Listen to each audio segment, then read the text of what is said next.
Good day, everyone. Welcome to part C of lecture 7.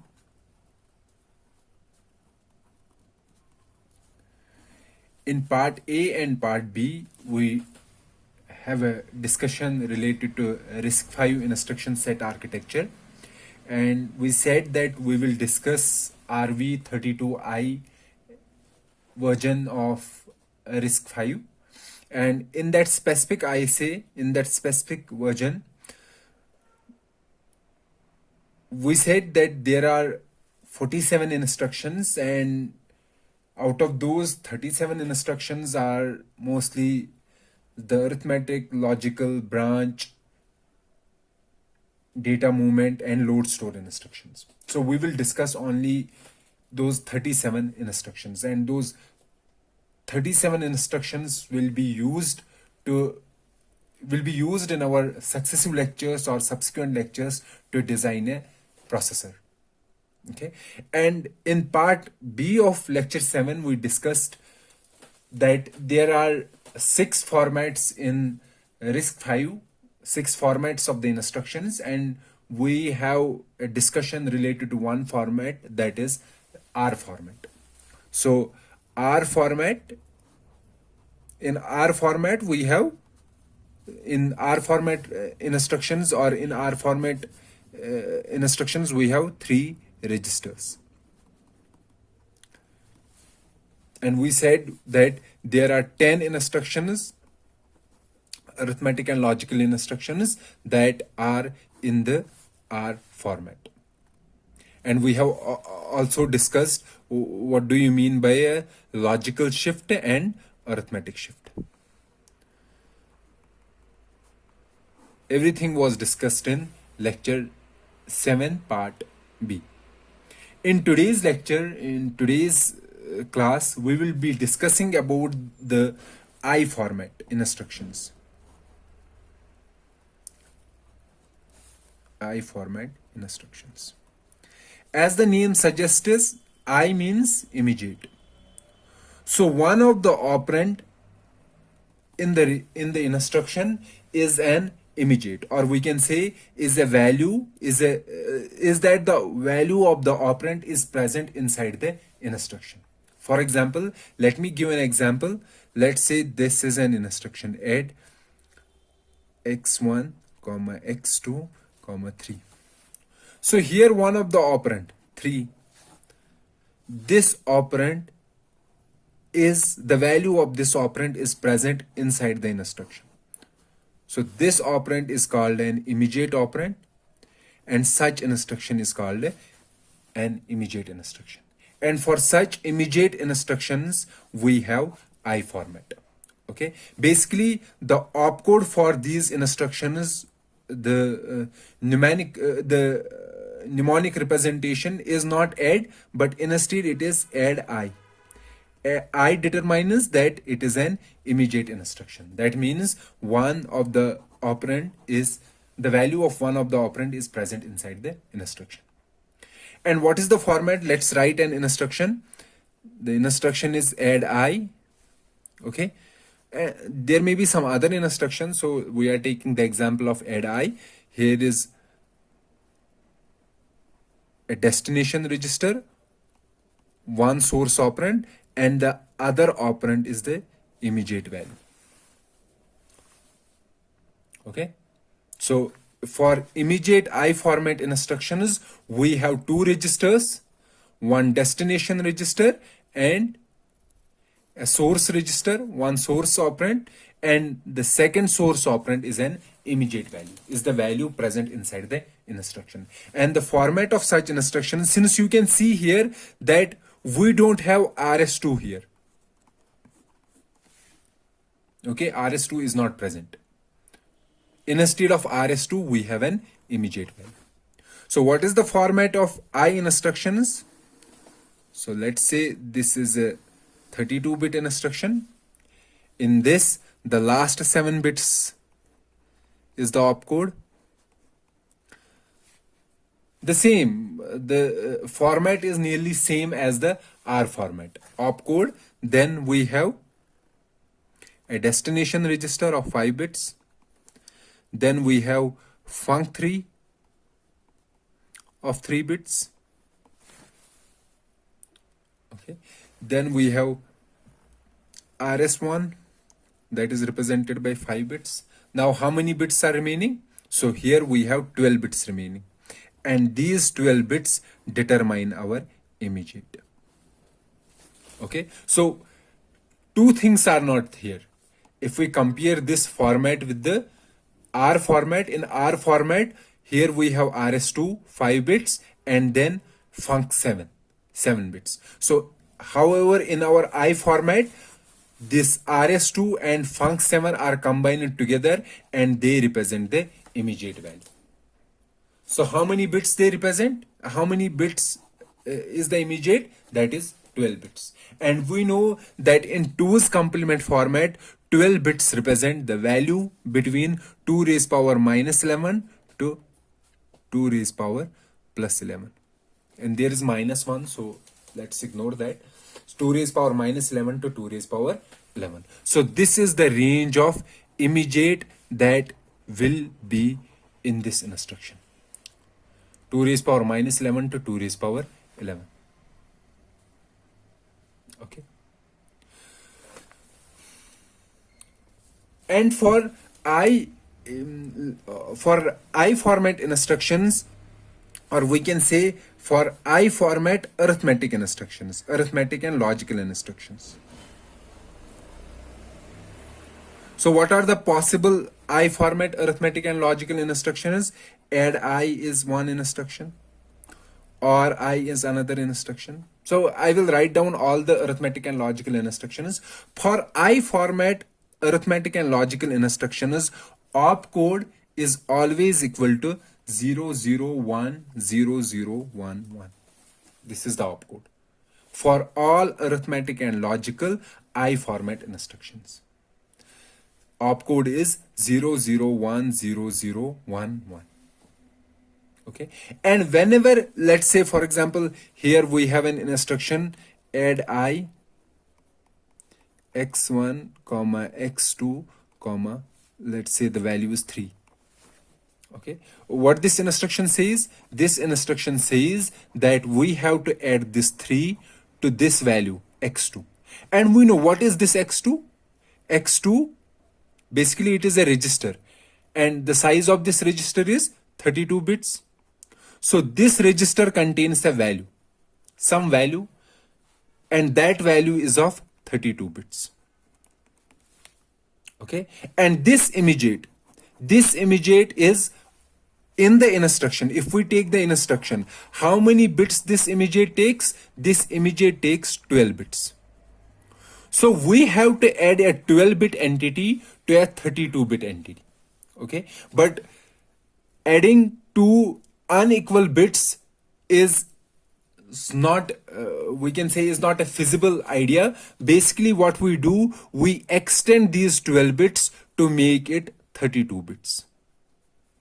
Okay, so this 3 bits, this 12-bit immediate is extended to 32 bits.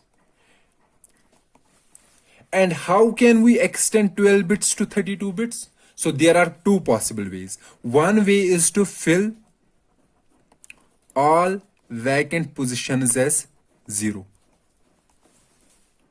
Okay, that means if we have a 12-bit entity, let's say these 12 bits represent, these are the 12 bits. The remaining bits, how many remaining bits are there? 20 bits. Okay, these remaining bits are filled with 0. If we fill these remaining bits with 0, that means we are considering this value as an unsigned number. That is, it does not have a sign. It is always a positive number. Okay, and the other scenario is to extend 12 bits. Do the sign extension.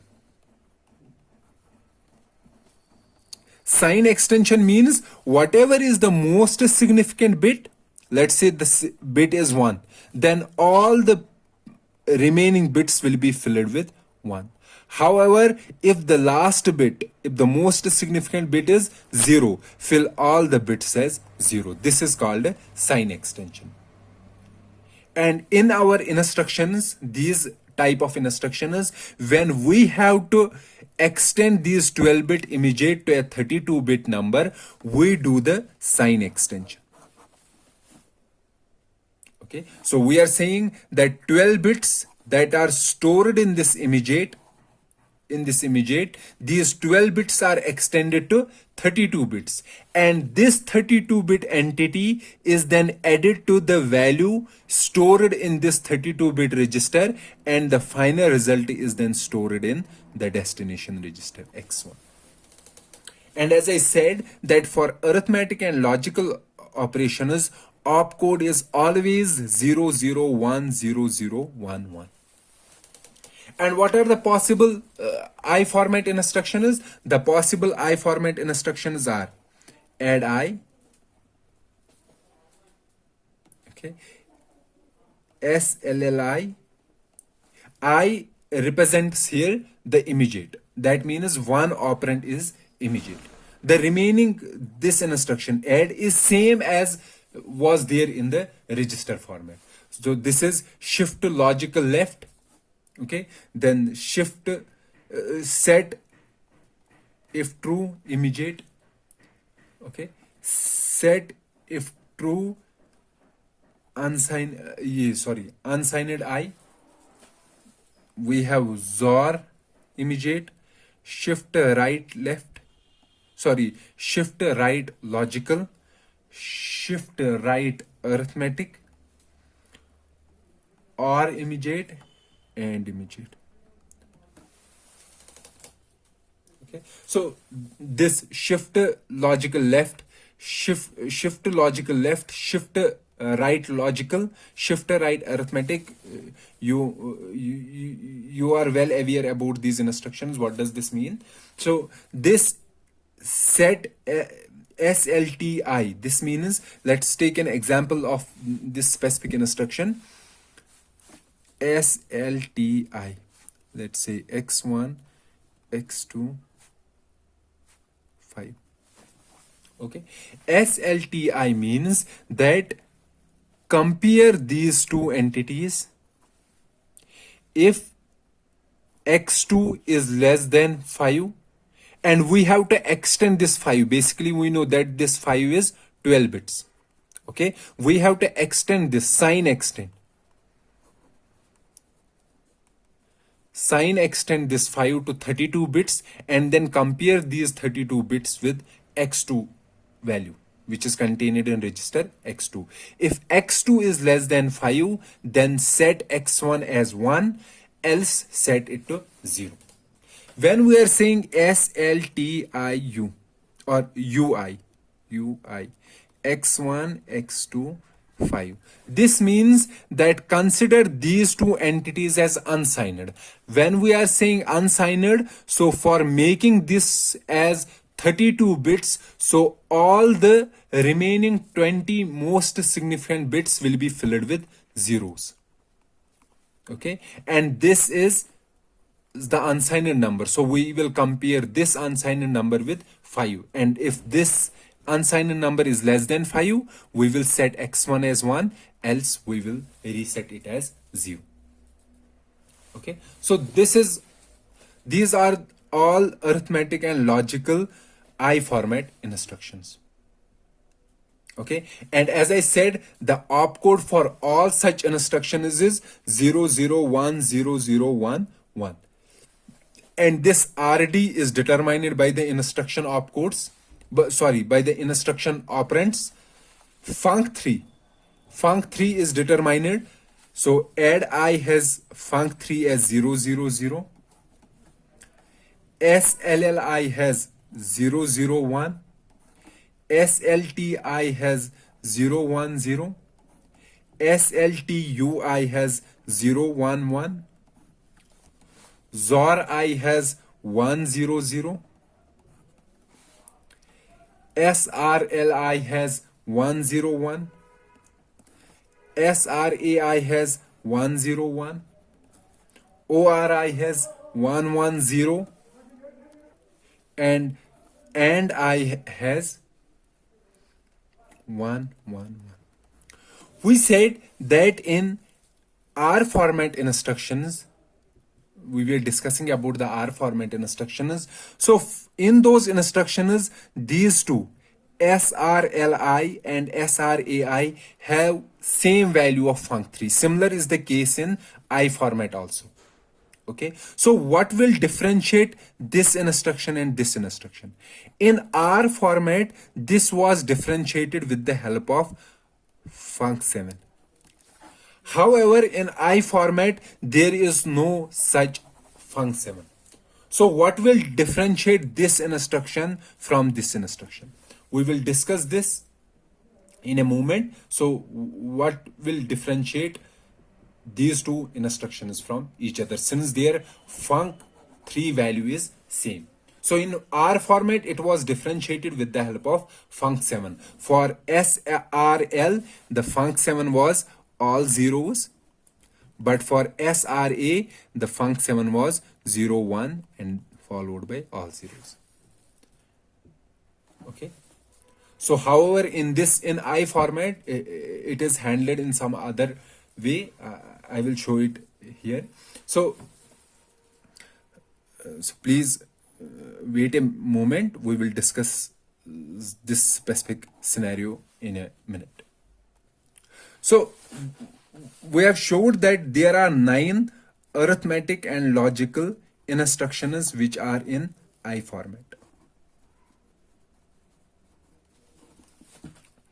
Let's say we want to move the value x2 in x1. Okay, if x2 has 3, we want to move this value into x1. How will we achieve this? We will achieve this, or we can achieve this specific scenario, this movement of data from one register to another register, using a simple immediate instruction: add I x1 comma x2 comma 0. Okay, so if x2 has value 3, then x1, the final value in x1 will be 3. So this instruction, move data from x2 to x1, can be easily handled using this specific immediate instruction. This particular instruction is not present in RISC-V. Okay, however, this is a pseudo instruction. Pseudo instruction means our compiler can generate such instructions. The compiler for RISC-V can generate such pseudo instructions. Pseudo instructions means they are not present in the instruction set architecture. However, some other instruction can simulate this particular scenario or this particular operation. So the compiler will generate such pseudo instructions, but assembler will then convert this instruction into the actual instruction that is present in the ISA. So move x1, x2 is a pseudo instruction which is simulated with the help of add I instruction.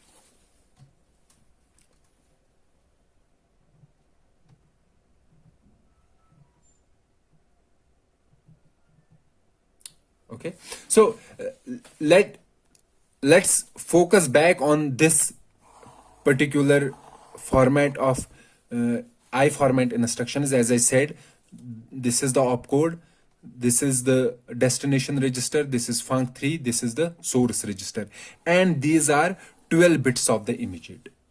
As I said, that this particular immediate is actually 32 bits entity. Okay, so this will be a 32-bit entity from 0 to 31. And in these 32 bits, from these 32 bits, only first 12 bits are stored in the instruction. That means from 0 to 11. So these bits we can find from the instruction itself. So this stores from 0 to 11. And the remaining 20 bits, as I said, these can be either filled with zeros or we can simply extend the sign. So sign extension is done when we consider this immediate as a signed number, and we fill it with zeros when we consider this immediate as an unsigned number.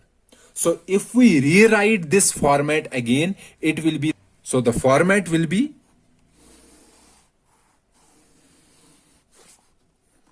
opcode, destination register, func3, source register, and immediate bits from 0 to 11. This is showing that actually immediate is a 32-bit entity. And from these 32-bit entities, the bits from 0 to 11, from 0 to 11, that is 0 to 11, they are present here in the instruction itself, and the remaining bits are filled either with zeros or with the sign extension. So sign extension is done in case of a signed number, and zeros are filled in case of an unsigned number. Okay. Let's encode some of the instructions. Let's say this is an instruction: add I x1 comma x2 comma 5. Okay, so let's encode this instruction in 32 bits. So this is our 32-bit instruction. We have to encode add I. Okay. So the last 7 bits, as I said, what will be the last 7 bits? The last 7 bits for all I-type arithmetic and logical operations is 0, 0, 1, 0, 0, 1, 1. Okay. Then comes the destination register. What is the destination register? X1. And what is the address of X1? 0, 0, 0, 0, 1. So we will write 0, 0, 0, 0, 1. Then comes the func3. What is func3 for add I? Add I is 0, 0, 0. So we will write 0, 0, 0. Okay. Then remains what? Source register 1. What is source register 1? It is x2. So the encoding of x2 is 0, 0, 0, 1, 0. 0, 0, 0, 1, 0. Then remains 5. So convert 5 into binary. 5 in binary is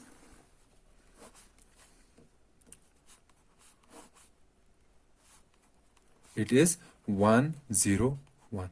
However, how many bits are here? Okay, how many bits are here? Here we have how many bits? 12 bits. Okay, so the remaining bits will be 0, 0, 0, 6, 7, 8, 9, 10, 11, 12. So the value present will be 0, 0, 0, 0, 0, 0, 2, 3, 4, 5, 6, 7, 8, 9, 1, 0. So this binary instruction, this 32 binary instruction or machine instruction represents this assembly instruction. So likewise, so it is your homework to encode the following instructions. XOR I, X2, X5, 8. Add I, x3, x2, minus 3. Okay, please encode these instructions in binary format. So we want binary instructions of these two assembly instructions. Okay, let's now move to the shift instructions.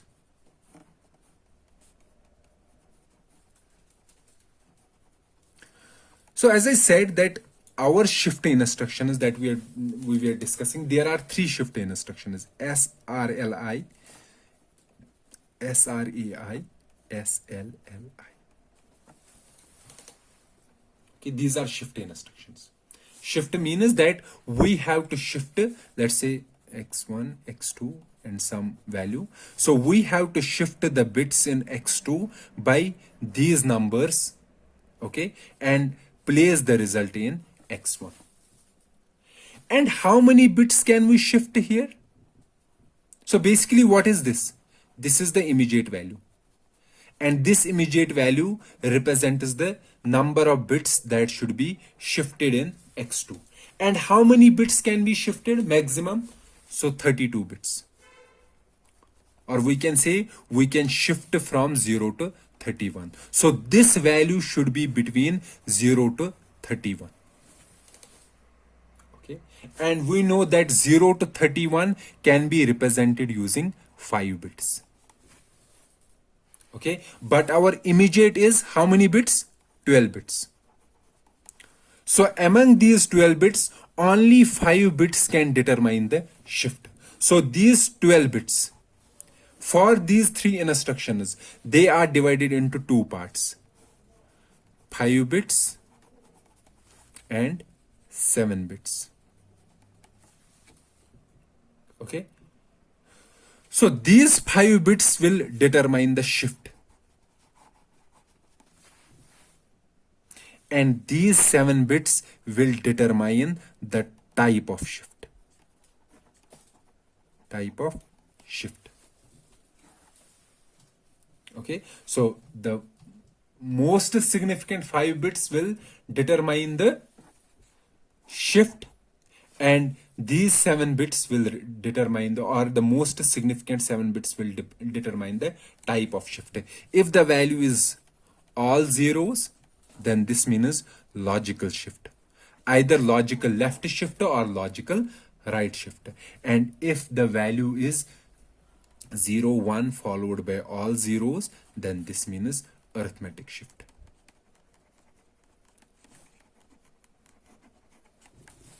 So we know that for SRL and SRA, func3 is 101, and for SLL, func3 is I'm not sure whether I think it is 001. So if func3 is 001, we will clearly determine the instruction is of this type, SLLI. However, if func3 is 101, then we have to determine whether it is SRL or SRA.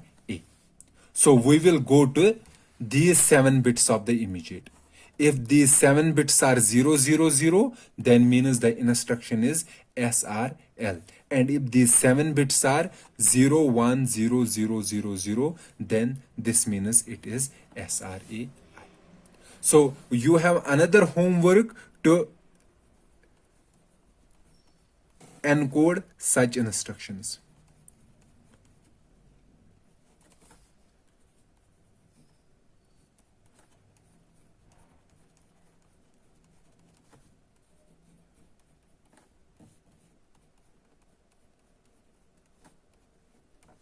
Okay, encode these 3 instructions.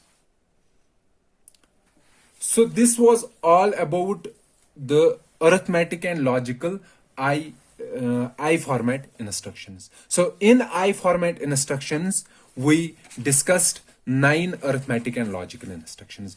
Apart from arithmetic and logical instructions, there are load instructions. Okay, there are load instructions which also belong to I format. Load instructions that belong to the I format. So in the next part of this lecture 7, we will discuss these load instructions and their encoding. So let's meet in part B. Till then, goodbye.